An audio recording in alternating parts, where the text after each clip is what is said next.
Hey, what's up, guys? Little Osprey, little mini series here.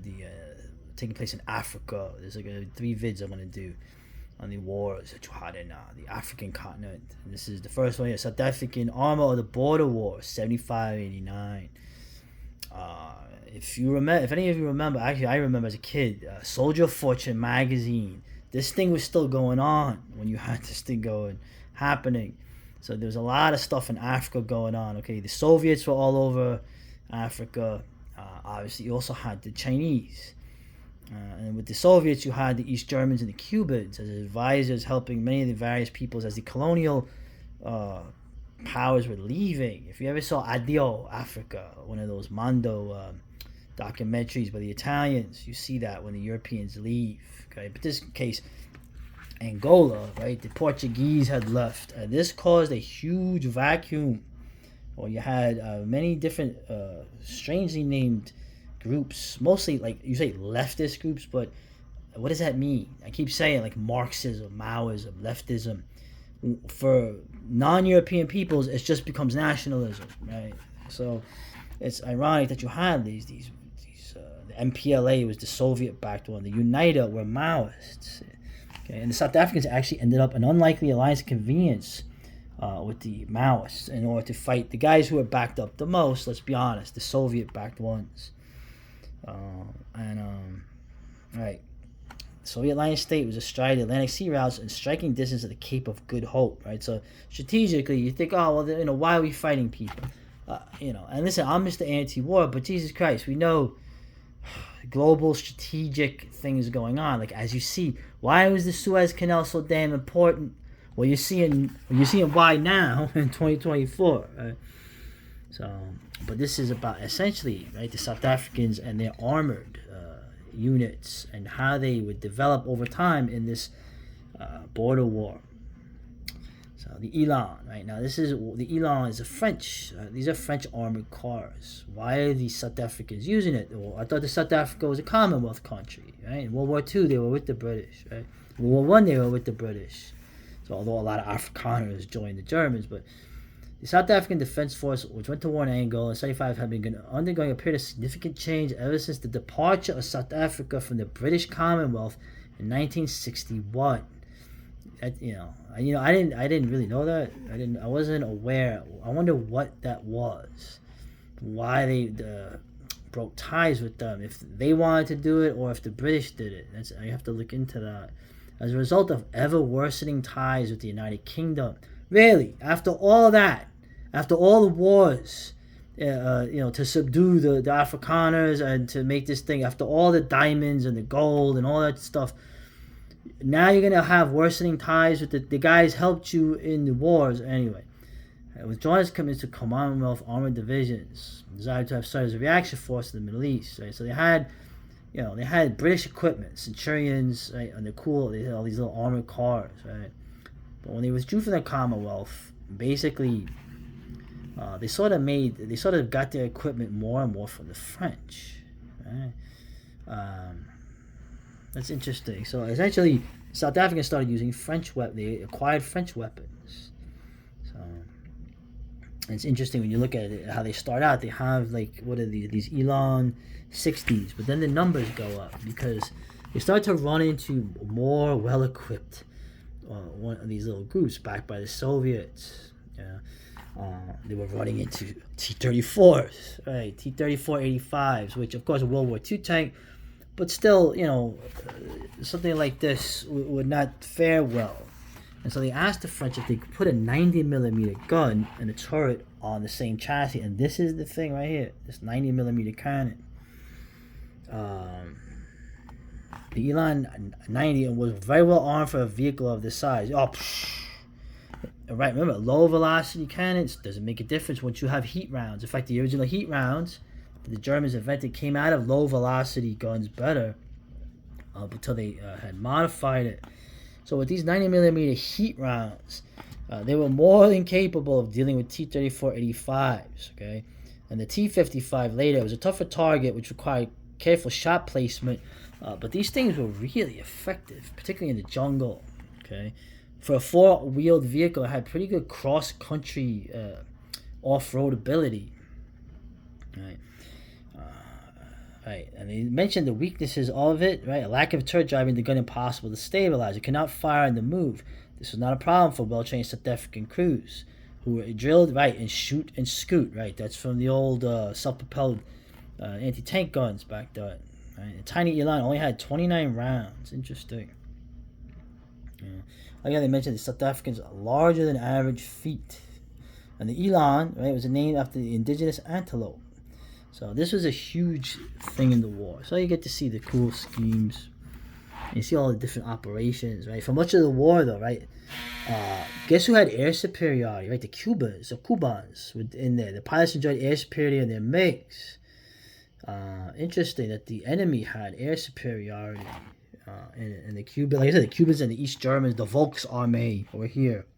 Of course, all doing the work. You know, they were fighting for the Soviets. And so you get to see right now the T-55s. Now these ugly ass tanks. Look how cool and awesome the T-34-85 is. Look how it looks. Look how ugly this damn T-55 is. Just saying. Right? And of course, when this came out, this got a little dicey for those Eland 90s, but not that much more. They were compromised with the quality of their crews. Now the Cubans were better trained, right? But they still had Soviet tactics were still not. The South Africans were more flexible, straight up, man. And you see too the range of it, right? The effective range of 1,200 meters, right? Of course, the cool force. Of course, the other thing with the arm, you know, the troops, right? These things. Ooh, funny. Why do they look so funny? Why are they up so high? Well, because of these things, right? The mines will cause a lot of trouble. It's cool how they have the Elands as an antelope and the buffaloes, or is the Afrikaner word for buffalo. But all these mines made such a problem. Well, right? They designed these new armored vehicles. The V-shaped raised hulls channel the blast away from internal spaces. Both vehicles provide the occupants far improved protection from mine explosions. Okay, well, you remember in Iraq with that debacle. Remember, the great friggin' Humvee, right? They weren't even armored. The guys had to armor them themselves, and they were constantly getting knocked out by IEDs, right? So eventually now, you see these things on the highway. If you're driving around America on the highways, you'll see convoys of these new trucks. They're all based on these things. So the Americans basically had to develop these things from South African designs because of all the IEDs in Iraq, okay? These guys had learned this lesson in the 70s. So, anyway, so you see some of the cool, you know, they had some really cool, like, APCs, right? Armored personnel carriers.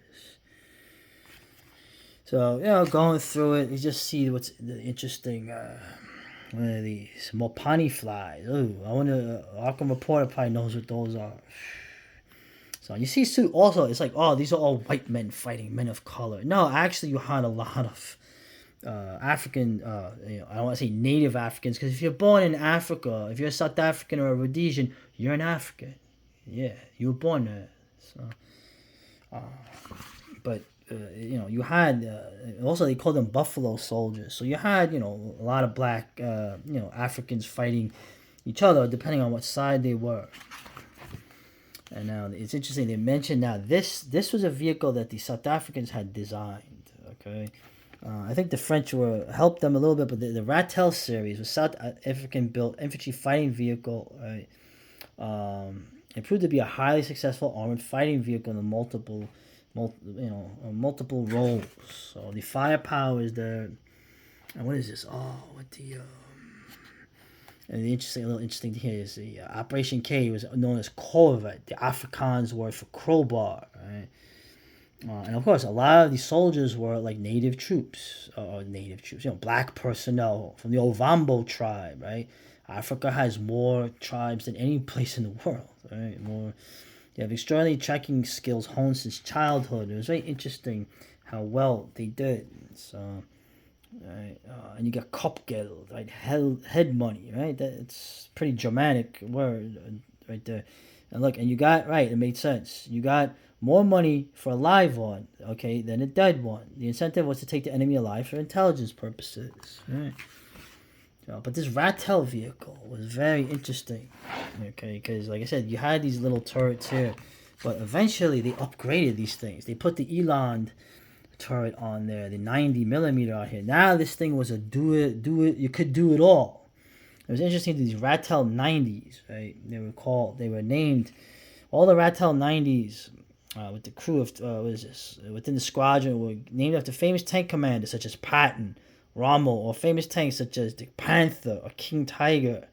That's pretty interesting. And bringing all this up, man, I'm not really going over the battles too much. They whooped the hell out of their opposition. No friggin' lie. Outnumbered with Cubans and East Germans and Soviets, advisors there, and air superiority. The South Africans whooped the hell out of all their opponents. Okay, even when they had T-55s, you get to see some of this footage here, man. All right, this one was penetrated twice by 105mm. Was a heat rounds. A heat round. The heat round alone is bad enough. I mentioned it's a German invention. Okay, you blast concentrated jet of gas that can bore through like inches and inches of armor, and you see that right here. 105mm heat projectile has penetrated the thickest part of the turret. With T-54, a cigarette lighter provides scale for impact. So, and I'm saying, I mean, the guys they fought were brave. I mean, these people, in their way, they thought they were fighting for their land, for their homeland. Operation Escalation. Now we're getting into the 80s. I'm living in the 80s. So, and you see it, but some of these, man, some of the victories, man. I mean, you get to see, this is a proxy war, essentially. And South Africans, without help from England or America, except maybe some CIA elements, maybe the French, okay, and some Israeli help, they did more than hold on. I mean, they won these battles for the most part, okay. And of course, you get these things. You see these lasers on the Bradleys. You put these on any kind of armored vehicle. You're a tank killer with those. So, but now the final armored vehicles that they had. Okay, I mentioned the Centurion tanks. You saw that in the magazine. I went over the Centurion, the tank that the British were creating to basically go toe to toe with Tigers and whatnot. And they had a number of them. They have upgraded and changed the name to Olifant, right? Olifant. So, right, Olifant, right there. And look at some of this foot. Look at this T-54. Its turret got knocked back. Right? I thought it was like a tank destroyer, but it's not. The turret's supposed to be over here. The thing got blasted back. And it's a Centurion, or the Olifant, as they called it. All right. And these things, man, once you had more T-55s coming in with better crews, they went to these to take over for the Ratel, so they could concentrate on the infantry deployment. These friggin' things, oh my god. What a successful design this was. Very upgradable, I had mentioned. So, on these things, man, the kill ratios were, to say they were lopsided is an understatement. So, and you get more stuff like this, man. How ugly the damn T-55 is, man. And I'm a Soviet tank fan in World War II, believe it or not. So, now you get the self-propelled 155. So those are big. Now, and basically the way it ended here, is they actually had the Cubans, right, were bombing. There was a little thing at the end, right. And the Cubans were threatening chemical weapons, and the South Africans were saying we're going to use nuclear retaliation. Oh, I didn't know they had nukes, but finally, cooler heads prevailed. Right, they backed off. Right, and the border war was concluded with the New York Accords, signed by South Africa, Cuba, and Angola. Interesting. The Soviets are nowhere near there. Right, these were the largest conventional battles on African soil since El Alamein. Right. Also the proxy wars, the Cold Wars, okay? These South Africans can hold their heads up high. But I'm going to read this last part because this is all in the context of now, okay? Not trying to undermine anything, but border war was a proxy wars, a combination of the proxy wars, the Cold War, right? Of course, it was lost on the unfortunate Angolans and pressed to the warring factions. They fought and died for an abstract cause they didn't understand against a determined enemy comprised mainly they messed up here, mainly of white conscripts from a regime despised by the international community. South Africa, right? But when called to colors, the same young men proved to be formidable warriors, much as their forebears, the Boers, and were able, with never more than 5,000 troops in Angola, contain Cuban force of 60,000 and thousands of troops, of even more of the Africans. Right or wrong, it was the individual soldier ensconced in his armored vehicle that held the line until a political solution was reached, and Southwest Africa became Namibia, and the Republic of South Africa became a democratic, multicultural nation. So these guys, their victory was stolen from them.